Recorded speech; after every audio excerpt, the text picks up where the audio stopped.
strengths, we've like to focus on 4 strengths that y'all have. The very first one is being y'all's volunteer relationship. What I mean by that is that you guys do a great job of making each volunteer who comes in here feel welcome, and you guys make them feel very important. I know personally from experience when I came in here and I served Miss Tilly as well as a handful of other people through that day, came in, shook my hand, said thank you, and patted me on the back. And even though that only took a few seconds the other day, I can't tell you how much that made me feel welcome, and it really made me want to come back. And that's why these volunteers keep coming back, is because y'all treat them so well and with so much respect, and that really shows. For our second point, in the SWOT, as part of the strengths, is y'all's communication and diversity. What I mean by communication is that when someone walks through that door right there, you're able to help them with whatever they need, whether they speak Spanish, English. I believe y'all can sign as well, and that's a strength because that allows you guys to reach a much broader group of people than if you were strictly limited to only speaking English. And then for the second point of that is diversity.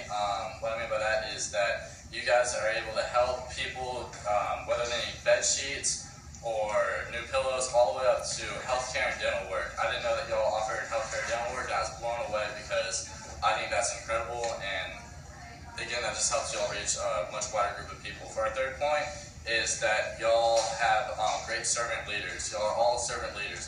What I mean by that is that you guys come in each week, each day, and you really only care about changing lives and helping the people. You don't do this because you want a paycheck at the end of the week. Y'all do it because you genuinely love what you do and you love helping people. For our last point, it's that Miss Tilly, y'all's main leader, has referent power, and what I mean by referent power is that y'all are, she is very well liked, but more than that, she's respected, and that's what referent power is all about.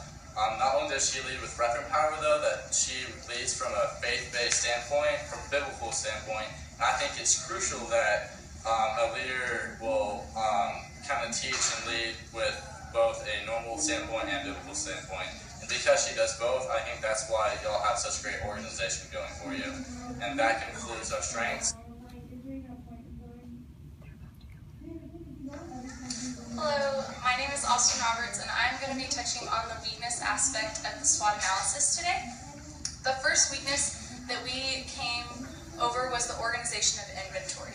We noticed that when things come in off the cars at the carport, the things that come in are not necessarily taken inventory over, and so the people who are in the house don't know what things have come in and what things have gone out in order to give to the people. And so one of the assets that we thought would be really good to have in order to make everything run much more efficiently and effectively is to have maybe a list of the big crucial things that come in Mission Arlington, so that when someone asks for a microwave or a vacuum cleaner, you can look at the sheet and say, oh, I have 2 of them, oh, I have 3 of them. And that way it can make the process much more quicker of getting them what they need, as well as knowing that if you do not have them, being able to tell them beforehand. The next weakness that we found was job design.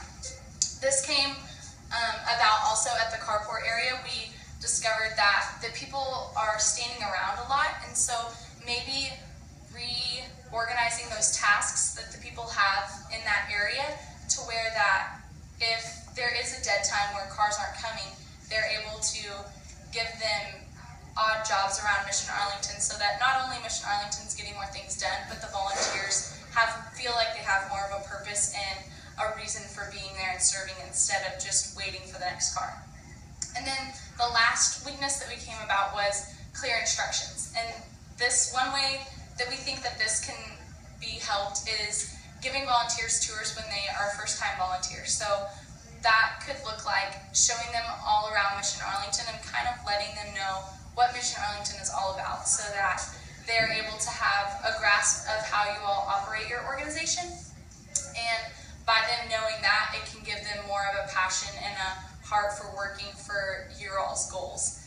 And so just giving them clear instructions, whether that is a piece of paper and giving them lists of things that need to be done in each area, or whether that is a tour that they're given, so that they have a better grasp on what the organization does. And that concludes our weakness segment of the SWOT analysis.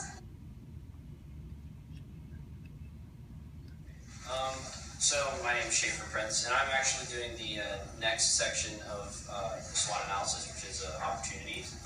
And we basically broke it down into 3 opportunities that we saw you guys can maybe take advantage of to make Mission Arlington more effective and efficient.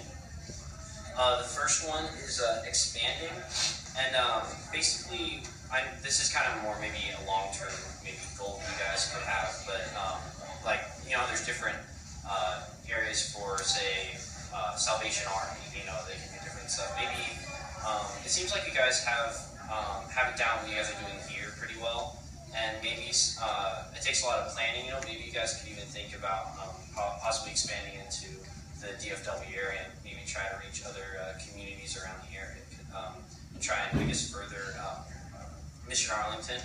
The other one is technological advances that maybe you guys could look into. We know you guys have a website and a Facebook, and we looked at those, and they're pretty well structured and efficient. But we thought you could also think about moving into Twitter and Instagram, because a lot of like our generation, we're slightly moving away from Facebook and more towards Twitter and Instagram. So maybe you could think about starting Twitter and Instagram for Mission Arlington, and you could also use those for like notifications to like get word out if you need more donations. Some people don't even, you know, haven't really heard of Mission Arlington, so you can use that as a way to maybe advertise for Mission Arlington and let them know what you're about briefly, and you could even let them know if you need more volunteers. And also you could use that to let people know, like, for instance, at Dallas Baptist University, where we all go, there's Christian Leadership, the Christian Leadership Scholarship, and so maybe you could let campuses like DBU know that you accept CLS hours, and maybe let them know what you're about. And I know there's more than enough people that would agree with how you guys are running things. That kind of leads us into, you could also use flyers. Maybe you could use them to, I know there's areas in DBU where you could put flyers up, you know, just kind of explaining briefly Mission Arlington and how, you know, you could always use volunteers and stuff like that. You could even look into putting flyers in areas where maybe you know there's a lot of people that you could reach to hopefully come here, maybe be able to, you know, accept the donations and stuff like that. Like you could, wherever you could, I guess, hang them up basically.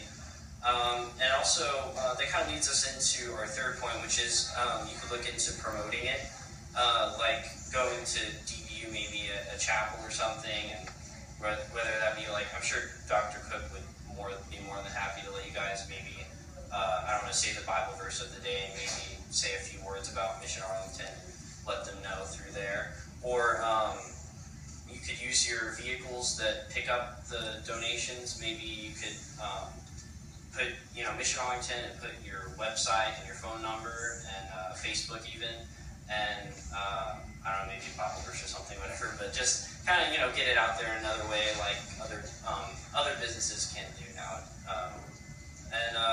That's basically everything. But yeah, maybe there's just some more tools you could use that maybe God could work through and help reach more people. I'm Kelsey Lambert, and I'm going to talk about threats, which are basically like external sources that can hinder your business on the inside. The first one is broadcasting opportunities, so whether you can get the word out to other people. I know a lot of other nonprofit organizations advertise via commercials, or they have flyers around town, or they have banners places, and a lot of people may not know about Mission Arlington, and so they may be serving other organizations or donating their stuff elsewhere, and so they are not bringing their stuff here. And so if you're able to advertise to those people and put flyers out or banners out, then people can bring more stuff here and they can serve more time here, and then ideally you're able to give out more into the community.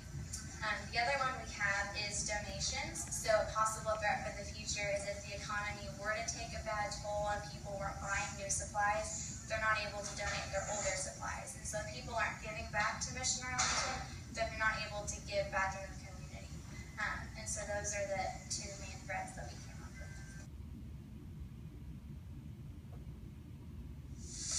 My name is Mackenzie Martiner, and I'm just going to go right over the recommendations that Austin touched base with earlier. Basically, just improving inventory organization. Just at the end of the day, just count what you have in, so you have it on a sheet of paper. So it could be a speedier process getting people in and out.